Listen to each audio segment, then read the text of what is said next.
faith, family, freedom, hope, and opportunity. You're listening to Freedom Rings. I'm your host, Senator Marsha Blackburn. Hi there. We are so excited you're joining us again, another podcast of Freedom Rings, and just love having you meet so many of these freedom fighters that are joining us. Happy warriors that are coming to D.C. and another of the new members of the class of 2021, Ashley Hinson from Iowa.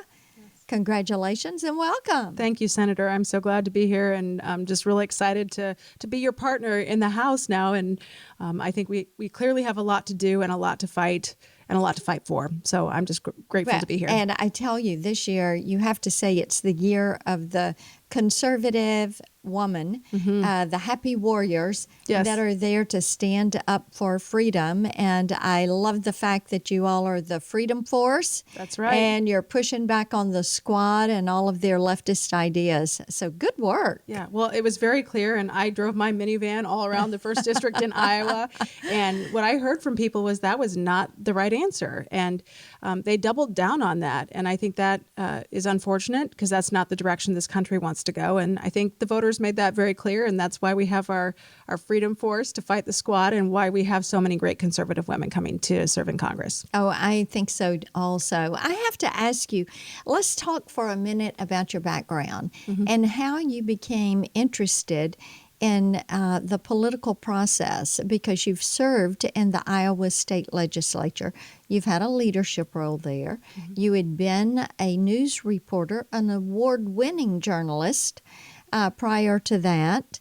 And somewhere along the way, something really created your interest in public service and your commitment to freedom and freedom's causes. So give me a little bit of that background. Yeah, well, I think it came down to, like so many women who put their name on the ballot this cycle, they wanted to do something about what they were passionate about.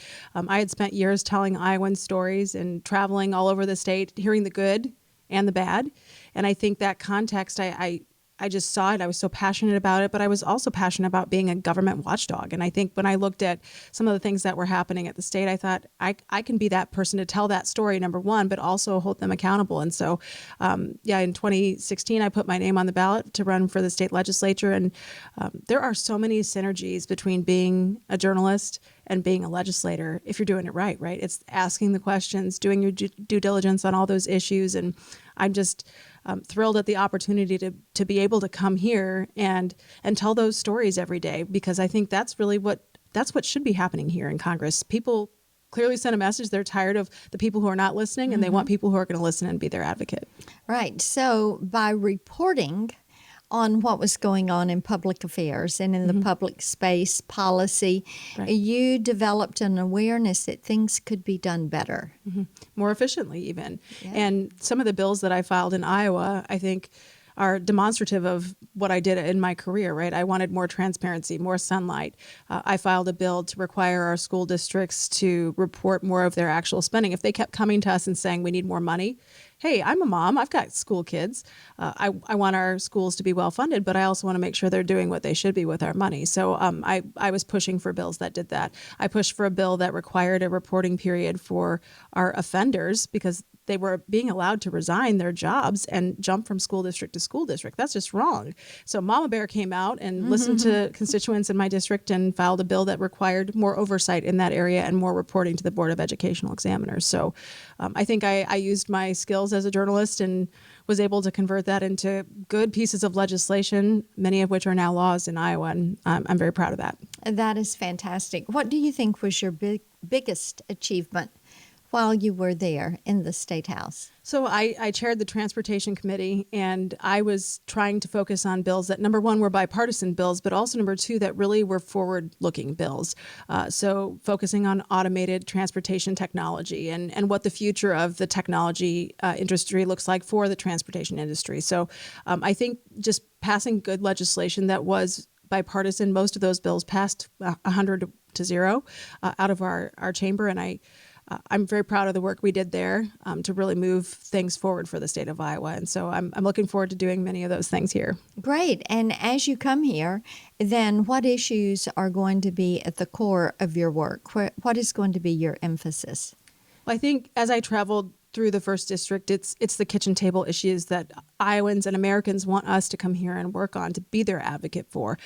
Tax policy, so many small businesses are hurting right now. And when I see the kinds of things that are happening here in Congress right now, they've clearly lost touch with those priorities. So focusing on small business relief, and that really impacts the family's bottom line. How many jobs are dependent on small businesses? And so looking at that is going to be a priority for me, not just to get us through the pandemic, but long term as well, because we got an economy to recover here, and we can build and grow, and we just need the right policies to get there. So I'm really excited to come here and work on those issues. That's fantastic. And the president repeatedly says V-shaped recovery. Right. And our gotta bounce right back.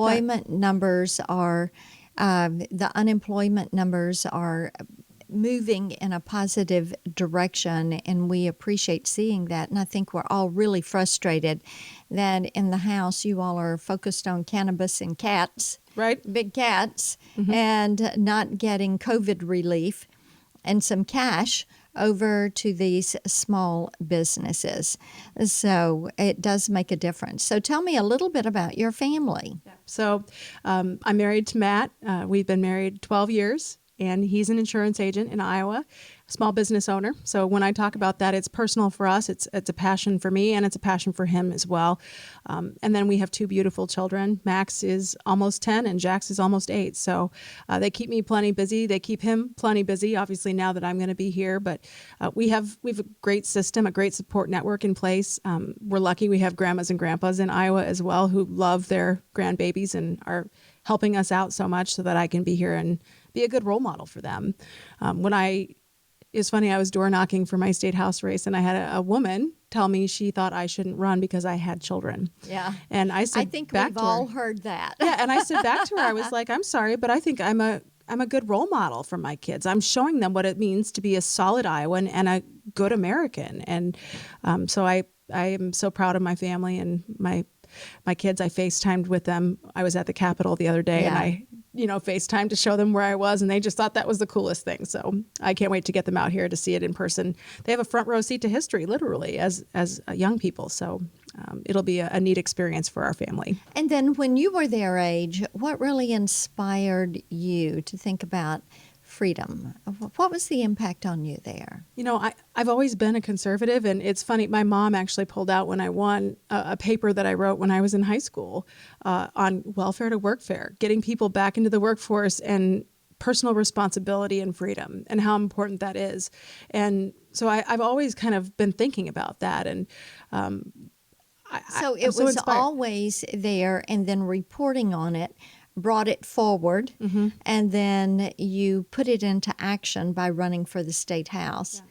And now you're expanding that action by coming to Congress. Yeah, and I think that's the ultimate American dream, right, is being able to find something that you're passionate about and act on it.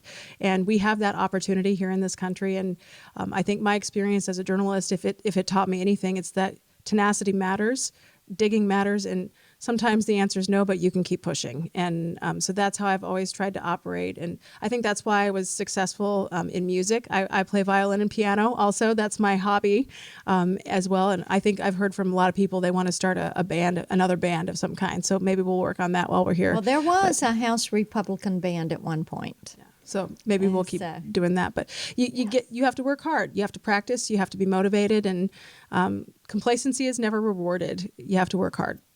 That is absolutely so true. And I have been so impressed that this year it really has been the year of the conservative woman. We have more conservative women serving in elected office at all levels than ever. Yeah. And I think that as you look at it, those of us that have been at this for a while trying to push conservative women forward, because the media is always going to villainize and diminish conservative women and say your voice is not welcomed. And it's a double standard. It's a big double standard, and they choose intellectual isolation because they never want the point and the counterpoint. They want women to submit to the leftist agenda, and women who are on the right are free thinkers and independent women. So you've got I've always said, change my mind, right? I'll give Yeah. you my perspective. Here's why I believe something. You tell me yours. Let's have a conversation about it. But go ahead, try to change my mind. I think that's what's missing in the process right now, and Right. especially from a lot of what's presented in the media too. Very true. And robust, respectful political debate has served our nation well. And you were the first woman from your district elected to the state house, and now the first woman from your district elected to Congress. Republican woman, yes. And It's then great. you've got Joni Ernst as your senator. You have a female governor. Yep. So Iowa is pushing forward. There are a lot of women who are looking at you all, and they're expecting you to role model how to get this done. So how are you going to mentor and pull these women forward? What's the message you want to send to them? Well, it's already happening. I think that's the first thing I would say. I've already, in the week after the election, I had people calling to say congratulations and how can I get involved, which I think is fabulous. And so I think for me and other women who are in our positions, we need to use our connections to help these women engage. They want to be on boards and commissions and councils. You know, we've got to encourage people to step up and run. And it does take some courage to put your name on the ballot. But if you don't say something, if you don't speak up, nothing changes. And I think that that's very clearly message received for so many women who maybe have been on the sidelines and now are like, okay, look, I've got Joni and Ashley and Kim. And before Kim, Linda Upmeyer also was the first woman speaker of the Iowa House. So we have blazed the trail, and now people are saying, yeah, I can do that. And I think that's just really neat. So we have to encourage them, engage them, mentor them, and talk about the challenges, but also the amazing successes that can come from running for And the office. reason for it all, which is freedom. Yes. And So much to preserving fight for. freedom. You know, Ronald Reagan always said, we don't pass it along in the bloodstream. Every single generation has to fight for it. And you're going to meet some great freedom fighters, happy warriors. So thank you for joining us for this episode of Freedom Rings, and keep following us.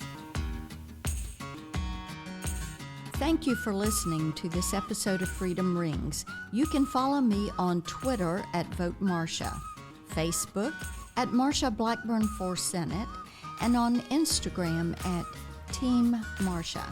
And you can always find us online at marshablackburn.com.